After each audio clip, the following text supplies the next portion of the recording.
तो आज हम जानेंगे जयशंकर प्रसाद की ध्रुव स्वामिनी नाटक को।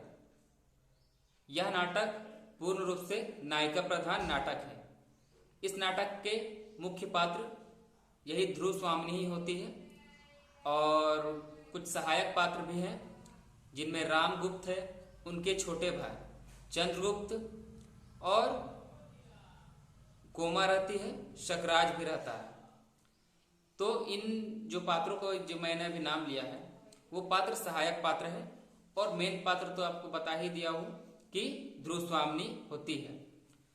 तो इस नाटक का आरंभ रामगुप्त से होता है, जो कि एक राजा होता है। वह एक बड़ा ही कायर, क्लीब और अयोग्य शासक था। कहने का मतलब बहुत ही एक डरपोक राजा था। वो शत्रु के डर से कुछ भी करने के लिए झट से तैयार हो जाया करता था। एक दिन होता यह है कि रामगुप्त दरबार में बैठे थे और उनके प्रतिद्वंद यानी उनके दुश्मन शकराज ध्रुव स्वामिनी को मांगता है कि मुझे ध्रुव स्वामिनी दो या फिर युद्ध के लिए तैयार रहो। मैंने तो आपको बता दिया हूं कि रामगुप्त जो होता है वो बहुत डरपोक राजा रहता है। उसने युद्ध के भय से ध्रुव स्वामिनी को भेजने के लिए मान जाता है कि हम युद्ध नहीं करेंगे, हम ध्रुव स्वामिनी को तुम्हारे पास दे देता हूं। और शकराज जो है उनके दुश्मन, वो ध्रुव स्वामिनी के साथ साथ उनके राज्य के और भी सामंत कुमार के जो पत्नियां थी उन्हें भी वो मांग रहा था। वो मान जाते हैं तुरंत। रामगुप्त जो होते हैं वो मान जाते हैं कि इन्हें तुम ले जाओ। इतने में ही ध्रुव स्वामिनी जो है क्रोध हो जाती है। ध्रुव स्वामिनी किसकी पत्नी है? रामगुप्त की। उसने रामगुप्त धोखे से ध्रुव स्वामिनी से विवाह कर लेता है। लेकिन ध्रुव स्वामिनी चंद्रगुप्त को पसंद करती है और चंद्रगुप्त भी ध्रुव स्वामिनी से प्रेम करता है। परंतु किसी कारणवश उसने शादी कर लेता है। जो रामगुप्त होता है वो ध्रुव स्वामिनी से शादी कर लेता है धोखे से। तो हम लोग थे कि शकराज जो है उसे मांगता है, वो रामगुप्त मान जाता है कि हम ध्रुव स्वामिनी को भेजते हैं। ध्रुव स्वामिनी क्रोध होकर फूट पड़ती है और रामगुप्त से कहती है कि तुम्हें जरा भी शर्म नहीं आती? मैं तुम्हारी पत्नी हूं, मेरी रक्षा करना तुम्हारा प्रथम कर्तव्य है और अगर तुम हमारी रक्षा नहीं करोगे तो मैं खुद ही रक्षा कर लूंगी या फिर अपने हाथों में अपना गला घोंट लूंगी, लेकिन दूसरे के लिए मैं प्रस्तुत न होंगी। इतने में ही ध्रुव स्वामिनी एक कटार उठा लेती है और अपने को वो मारना चाहती है।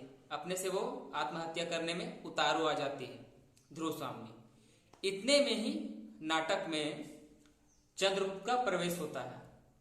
चंद्रगुप्त आते हैं और ध्रुव स्वामिनी को रोक लेता है और उन्हें बोलने लगता है कि ध्रुव स्वामिनी ऐसा मत करो, आप इस राज्य की रानी हैं और यदि आप आत्महत्या कर लेते हैं तो आप तो रानी हैं, इनके प्रभाव जो है वो अन्य निम्न सामंत पत्नियों पर क्या असर पड़ेगा, इसलिए आप ऐसा ना कीजिए। मेरे पास एक सुझाव है। किसके पास सुझाव है? चंद्रगुप्त के पास, रामगुप्त के छोटे भाई। तो चंद्रगुप्त कहता है कि मेरे पास एक सुझाव है। उन्होंने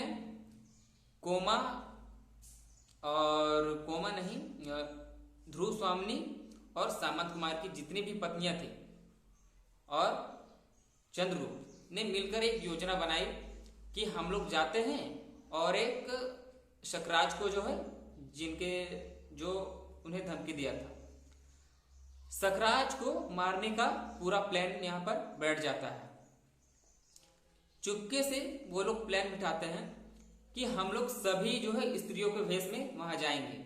जितने भी वहां पर लड़के थे, चंद्रगुप्त और भी उसके मित्र थे और भी जितने सामंत कुमार थे, वो सभी जो है वहां पर स्त्रियों के भेष में जाते हैं शकराज के पास।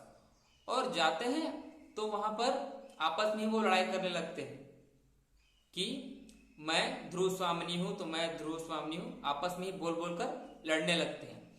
इतने में ही चंद्रगुप्त अपना नकाब हटा लेते हैं और अपना असली चेहरे पर आ जाते हैं और शकराज और चंद्रगुप्त में भीषण युद्ध होता है और उस युद्ध में चंद्रगुप्त ने शकराज की हत्या कर दी थी। सारे राज्य तो खुश थे, परंतु वहां पर रामगुप्त का प्रवेश फिर हो जाता है। अब उसका प्रवेश होता है तो वो धोखे से शकराज की पत्नी कोमा को और उनके निर्दोष पिताजी को मार देते हैं।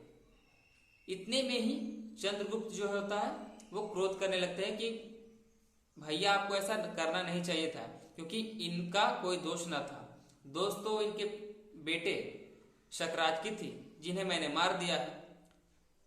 रामगुप्त सोचा कि इसकी वाहवाही होने से अच्छी है कि मैं इसे भी बंदी बना लूं, किसी कारणवश इसे फंसा देता हूं और इसे भी मैं बंदी बना लेता हूं। बंदी बना लेता है, उसको बेड़ियों से बांध देते हैं। रामगुप्त जो होता है चंद्रगुप्त अपने छोटे भाई को बंदी बना लेता है।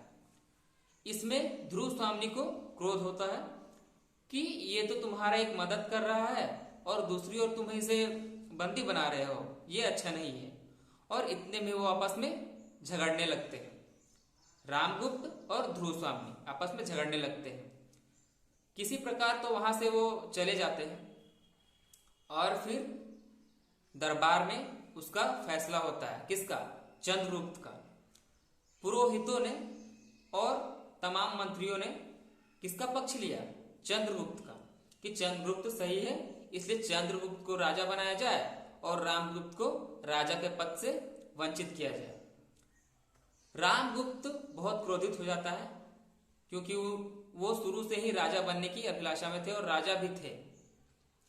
रामगुप्त को गुस्सा आ गया और अपने भाई से ही वो लड़ाई करने लगते हैं, युद्ध करने लगते हैं। उस युद्ध में तो किसी प्रकार तो थम जाता है, वो युद्ध किसी प्रकार थम जाता है। थम जाता है तो फिर धोखे से रामगुप्त अपने भाई को पीछे से तलवार से मारना चाह रहा था।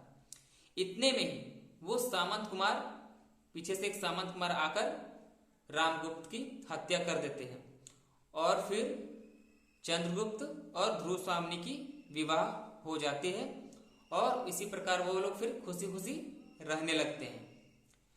यह नाटक एक बहुत ही लघु नाटक है जयशंकर प्रसाद की, लेकिन इस नाटक में उन्होंने समुद्रगुप्त और चंद्रगुप्त के बीच में जिन समस्याओं का उन्होंने बखान किया है उनके बारे में यह नाटक लिखा गया है। आप लोगों को ये नाटक अच्छा लगा हो तो इस वीडियो को लाइक करें और हमारे चैनल को भी सब्सक्राइब करें, क्योंकि मैं इसी प्रकार का वीडियो आप लोग के लिए बनाता रहता हूँ। धन्यवाद।